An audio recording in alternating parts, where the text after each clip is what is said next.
Bonjour à vous qui regardez cette vidéo. Donc nous sommes aujourd'hui le dimanche 22 juillet 2018. Il est bientôt midi. Alors, je souhaite évoquer aujourd'hui la question des barbouzes. Alors, l'actualité propose souvent au grand public des événements qui permettent de traiter de sujets de façon un peu plus large. C'est le but de ces vidéos, c'est juste de vous aider éventuellement à orienter des recherches qui doivent avant tout être des recherches personnelles dans les bibliothèques, sur Internet bien sûr, ou en discutant avec des personnes que vous rencontrez, voilà, des personnes avec lesquelles vous avez la possibilité de discuter de toutes ces questions. Alors pourquoi évoquer la question des barbouzes? Alors bien sûr le cinéma ou la littérature offrent souvent sous forme de fiction ou de fiction-réalité un certain nombre de films assez agréables à voir, plutôt distrayants, ou des romans d'espionnage, des choses de ce genre. Mais en réalité, les activités des barbouzes, qui désignent de façon plaisante les membres des services secrets, les agents secrets, les espions, enfin, toutes sortes de personnel de ces catégories-là, eh bien les activités de ces personnes sont totalement inconnues du grand public, bien sûr. Il y a peut-être 99% de ces activités qui sont totalement méconnues, inconnues, secrètes. C'est justement l'objectif de cette appellation. Alors, pourquoi bien il y a aujourd'hui, et c'est pas nouveau, ce qu'on appelle l'état profond, c'est-à-dire des personnes qui ont un très grand pouvoir, mais qui ne sont pas connues, qui ne sont pas médiatisées, qui bien au contraire sont extrêmement discrètes, qui font en sorte que leur pouvoir ne soit pas mis en avant par les médias ou ne soit pas connu en général. Alors la classe politique, au sens large, qui comporte bien sûr les élus, mais aussi les différents partenaires de la presse, cette classe politique est au courant, mais pas à 100%. Ni César, ni Henri IV, ni Kennedy n'étaient parfaitement informés de ces fonctionnements. Bien sûr, les services secrets restent à part. Disons, pour simplifier, qu'ils réalisent une sorte d'interface entre l'état profond, qui est organisé au niveau planétaire aujourd'hui, et la classe politique. On peut dire, d'une certaine manière, que les politiques reçoivent quelque part des consignes, des directives par l'intermédiaire de ce type de service. Bon, bien sûr, cette analyse est totalement complotiste. Mais ce n'est pas gênant, puisque de toute manière, le décryptage de ces activités va fatalement tomber dans le périmètre de ce qui est qualifié de complotiste, puisqu'il est nécessaire, pour que tout se passe bien pour les puissants de ce monde, il est nécessaire que les activités des barbouzes soient très largement inconnues, méconnues, cachées, dissimulées, de façon très efficace. Donc, il faut voir comment l'actualité, donc cette affaire Benalla, comment l'actualité française amène ce sujet des barbouzes et ce qu'on peut en déduire. Alors, il faut voir quelques événements dans ce domaine. Par exemple, l'assassinat du président Kennedy. Eh bien, les barbouzes, qui sont à l'origine de cet assassinat et qu'on ne connaît pas. Encore aujourd'hui, on n'a pas d'idée précise sur tel ou tel service qui aurait pu être à l'origine de cet incident. Mais il y a quelque chose qu'il faut noter à propos de l'assassinat de Kennedy. Je veux dire de John F. Kennedy, du président Kennedy, parce qu'il y en a plusieurs, donc ça ajoute encore disons, au phénomène. Bon. Eh bien, cet assassinat a été l'objet d'une mise en scène. Tout le monde a bien perçu que Oswald était totalement incapable de réaliser ce forfait. D'ailleurs, bon, il avait une carabine qui n'aurait jamais permis de tirer à un tel rythme et à une telle précision. Et puis, il était lui-même un piètre tireur. Il avait simplement la particularité d'être connu des services comme éventuellement une sorte de crypto-communiste, quelque chose comme ça. Il y avait à l'époque, il n'y avait pas de téléphone portable, mais à l'époque, il y avait des caméras, des vidéastes amateurs en 8 mm par exemple, qui filmaient, et on a vu la tête du président Kennedy partir vers l'arrière, ce qui laissait à penser que le coup, ou les coups, étaient partis depuis l'avant. Le chauffeur de la limousine n'avait absolument pas réagi comme aurait dû le faire un professionnel, et au lieu de tout de suite sortir du cortège rapidement, essayer d'évacuer les lieux, il était resté pratiquement impassible. Alors, tout ça, bien sûr, c'est une première chose. D'autre part, Oswald a dit lors de son arrestation qu'il n'était qu'un pigeon, ou quelque chose de ce genre. Il avait dû, à l'époque, être pris de panique, il avait dû être effectivement un naïf qu'ils avaient recruté comme ça, et puis il avait été assassiné par un certain Jacques Ruby, lequel, à son tour, est mort en prison avant le procès. Donc si on rassemble tous ces éléments, qui ont été très largement rapporté, enfin pas le film d'amateur a été vu plus tard, mais enfin disons que la version officielle était délibérément vaseuse. Et une version officielle vaseuse, quel pourrait être l'intérêt pour les services secrets justement de travailler, de bâcler à ce point son travail. En principe, ce sont des gens qui sont réputés extrêmement efficaces, leur rôle dans la vie politique mondiale est absolument centrale, et donc s'ils bâclent le travail, c'est bizarre, hein, ça pose de nombreuses questions. Il y a une réponse qu'on peut fournir sur le mode complotiste, c'est qu'en réalité, ce bâclage n'en est pas un. C'est-à-dire qu'on veut, de manière subliminale ou allusive, faire voir, donner à voir aux citoyens un certain nombre de choses. Tout simplement le fait que l'État profond et les services secrets existent. Et que le comportement des citoyens doit rester dans des limites très strictes. Sinon, eh bien les services secrets, les barbouzes, l'État profond peuvent agir. Alors à partir de là, il y a eu d'autres événements assez nombreux, un peu du même acabit.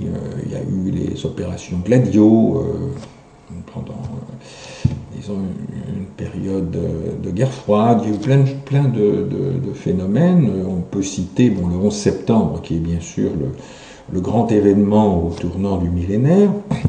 Alors bon, là encore, le rôle des barbouzes est évidemment patent, hein, quelle que soit leur motivation.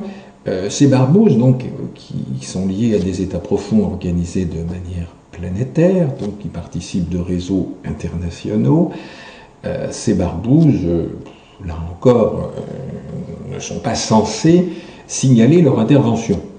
Bon, bien sûr, dans le cas du 11 septembre, on sait très bien, alors il y a une version officielle qui dit que c'est Saddam Hussein ou Ben Laden ou Al-Qaïda, enfin bon, tout un ensemble d'éléments qui participent de la version officielle. Le grand public pense ce qu'il veut de tout ça, il peut retenir la version officielle, ce qui pour lui est le plus confortable, qui permet de bien dormir par exemple, mais au-delà de ça, il y a là aussi une volonté, semble-t-il, des barbouzes, de donner à voir à quelques citoyens moins calmes ou plus complotistes, donner à voir la réalité des choses, sans la révéler, bien entendu, complètement. Bien entendu que sur le 11 septembre, on aura beaucoup de mal à avoir le fin mot de l'histoire. Même sur Kennedy, c'est pas évident qu'on sache un jour exactement ce qui s'est passé. Eh bien, ce 11 septembre, donc, un petit détail qui n'a l'air de rien, c'est qu'on aurait retrouvé le passeport d'un terroriste dans les décombres. Ce qui est là encore assez extraordinaire. Si on y ajoute que le Pentagone, au même moment, recevait un avion de plein fouet, un avion de ligne, qui aurait volé en azimuth sur une distance non négligeable, ce qui est physiquement impossible, qui aurait laissé un orifice de dimension réduite, ce qui est là encore totalement non crédible, et on aurait pu repérer les identités des passagers à partir de leur ADN. Tout cela, bien entendu, participe d'une fable totale, qui est du même ordre que l'histoire du passeport. C'est-à-dire que les barbouzes, les services secrets, l'État profond, veulent signifier aux citoyens que, bon, ils font ce qu'ils veulent, c'est eux les maîtres. Bon, c'est-à-dire que quand le citoyen va voter pour désigner tel ou tel politicien, eh bien en réalité, il ne désigne quelqu'un qui va obéir à d'autres qui, eux, ne sont pas élus, qui ne sont pas connus, et qui peuvent agir de manière très vigoureuse par l'intermédiaire de ces fameuses barbouzes. Alors, bon, on peut citer également la mort de Lady Di, dont, effectivement, le décès est pour le moins curieux. Hein. Les paparazzis font partie de la vie des têtes couronnées, que ce soit en Grande-Bretagne ou ailleurs, et ils ne sont pas censés les fuir avec vigueur, au contraire. Hein. Quand il y a des journalistes, on baisse la glace de la limousine, on fait un petit signe de main, etc. Enfin, une chose assez fréquente. Là, il s'agit de toute évidence d'une opération de barbouze. Le chauffeur, Henri Paul, était membre des services secrets, sans qu'on le sache, parce qu'il ne faut pas le dire, c'est secret, bien sûr, par définition. Mais la nature même de l'événement, quand on revisite les choses, cet accident et puis tous les événements autour, on n'arrive pas à savoir grand-chose, mais enfin bon, en gros, et compte tenu des circonstances, surtout la mère du futur roi d'Angleterre qui allait peut-être se convertir à l'islam, on imagine la médiatisation de tout ça. Enfin bon, Lady Di était une personne qui voulait vraiment en découdre avec la couronne britannique, et de fait, bon, son décès accidentel est quelque chose d'un peu bizarre, disons bizarre, hein, comme la fameuse réplique, vous avez dit bizarre, comme c'est bizarre. Alors, revenons à cette affaire Benalla, qui est quand même une affaire qui a par certains côtés un caractère du même genre. D'abord, qu'il y ait des barbouzes dans la protection rapprochée du président de la République, c'est tout à fait normal. Mais ces barbouzes, en principe, doivent avoir suivi des formations assez longues. La salle de musculation n'est pas suffisante. Et donc, là encore, il y a des problèmes de recrutement qui rappellent un petit peu Oswald, quelque part. On se demande comment un garçon à qui on a essayé de monter le bourrichon, qui est sous-préfet, lieutenant-colonel de réserve à 26 ans, qui a une carrière absolument fulgurante, bon, un jeune homme probablement assez vulnérable, voilà. Ça, c'est une première observation. En principe, pour les services de protection rapprochés, on fait appel à des gens qui ont suivi des formations assez longues. Bon, c'est pas uniquement le biceps. Hein, mais... Alors apparemment, ce jeune homme n'a pas que du biceps, parce que pour avoir une carrière aussi fulgurante, soit on est un pigeon, hein, un pigeon total, comme Oswald, ce qui n'est pas exclu, soit alors, au contraire, on a un QI nettement supérieur à 100, et surtout de nombreux réseaux autour. Hein. C'est pas quelqu'un qui arrive comme ça, les mains dans les poches, venant de sa banlieue, c'est quelqu'un qui a été approchés, choisis, sélectionnés en coulisses par des réseaux. Voilà, et donc ça pourrait aussi être cette option.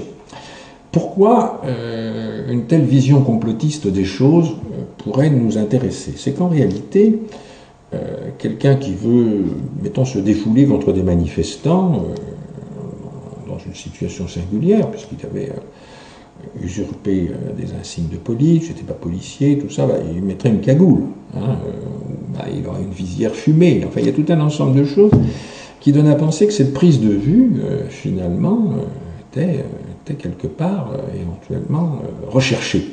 D'ailleurs, le regard qu'on observe, bien sûr, hein, on a l'impression qu'il est apeuré, paniqué, etc. Mais bon, c'est assez curieux que cette prise de vue existe et que cette prise de vue soit révélée.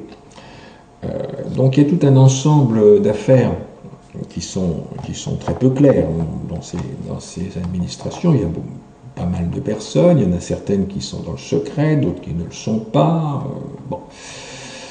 Toujours est-il qu'on pourrait éventuellement, dans une vision complotiste, constater que là encore, il s'agit d'une volonté des services secrets de donner, d'envoyer un message au peuple. Alors de quel message pourrait-il s'agir? Alors on sait que le projet, qui ne présente plus beaucoup de mystère aujourd'hui, c'est un projet de tiers-mondialisation de l'Europe. Cette tiers-mondialisation, elle est réalisée par la disparition des industries, la dégradation du système éducatif et les flux migratoires. Et bien entendu, la misère qui s'installe, la baisse du pouvoir d'achat, enfin toutes sortes d'évolutions qui sont évidemment pas très brutales, mais qui laissent voir en gros ce qui se passe. Je crois que les Français ont compris, mais les Italiens, les Allemands, les Espagnols, les Grecs, n'en parlons pas, les Anglais aussi, enfin tous les peuples d'Europe ont compris ce qui leur était réservé par l'État profond. Et donc, ils ont, en France, par exemple, l'habitude de manifester dans la rue de façon systématique.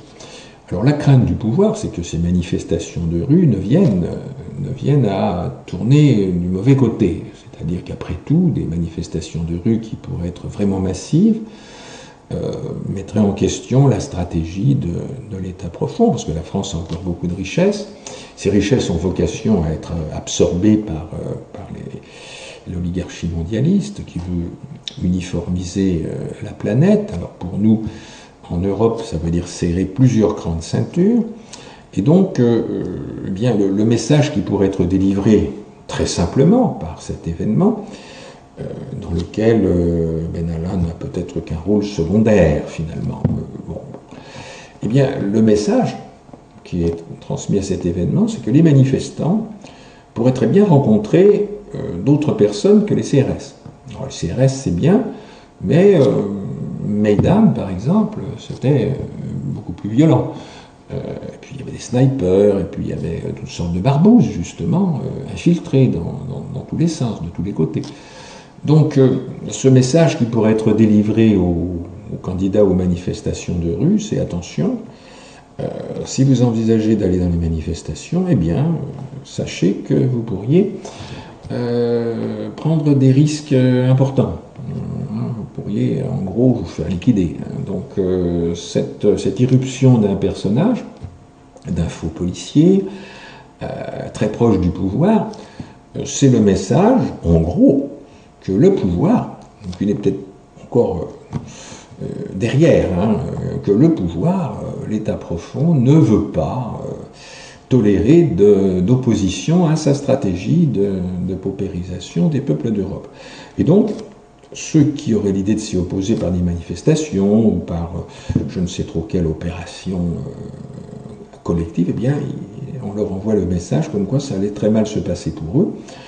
Et si les policiers ne marchent pas dans cette affaire-là, ce sont des citoyens, des fonctionnaires dont les conditions de travail sont de plus en plus difficiles, si on leur demande de réprimer une manifestation avec laquelle ils sont fondamentalement d'accord, ça pourrait éventuellement pas se passer comme prévu. Et donc, l'État profond nous fait savoir qu'il y a des barbouzes, et des barbouzes qui pourraient de toute manière leur régler leur compte. Voilà, donc si on examine dans une perspective complotiste cet événement d'actualité, en le rapprochant d'événements anciens, mais qui ont une certaine analogie, ils représentent quelques éléments d'analogie, eh bien, on est amené à se poser des questions. Et donc, ce qui convient de voir en face, c'est un avenir très, très sinistre, un système dictatorial qui se met en place, qui a pour objectif de paupériser radicalement les peuples européens, de nous amener à modifier non seulement notre mode de vie, mais notre culture. Voilà, tout est pulvérisé par différents moyens. Il faudra y revenir à l'occasion d'autres vidéos éventuellement. Donc, à partir de là, effectivement, cet événement d'actualité nous offre un signal subliminal. Mais bon, alors bien sûr, la suite des événements pourrait avoir différents moyens de sortir de cette affaire, en disant que c'est une personne totalement isolée, probablement psychologiquement fragile, ou qui a eu une décompensation soudaine. Bon, ce qui est assez peu crédible, mais c'est rendu crédible par le fait qu'il n'a pas suivi la filière habituelle des gardes du corps. Donc là, il y a effectivement quelque chose qui pourrait laisser penser que c'est préparé de longue date, c'est-à-dire qu'on approche, on met aux côtés du président de la République une personne qui n'a pas du tout le profil. C'est une personne qui n'a pas du tout le profil. Et on peut imaginer qu'Emmanuel Macron a quand même suivi des formations, et puis il a des conseillers, tout ça. On peut imaginer que s'il a choisi ce monsieur pour assurer sa protection rapprochée, c'est qu'on a dû lui faire savoir que on lui a un peu imposé ce personnage. Ensuite, le personnage en question, il a pu être manipulé. C'est peut-être un naïf, ce qui n'est pas du tout évident, pas quelqu'un de forcément naïf, mais il a joué un rôle, il l'a incarné de façon satisfaisante, et maintenant la suite des événements nous dira ce qu'il en est. Je vous remercie de votre attention.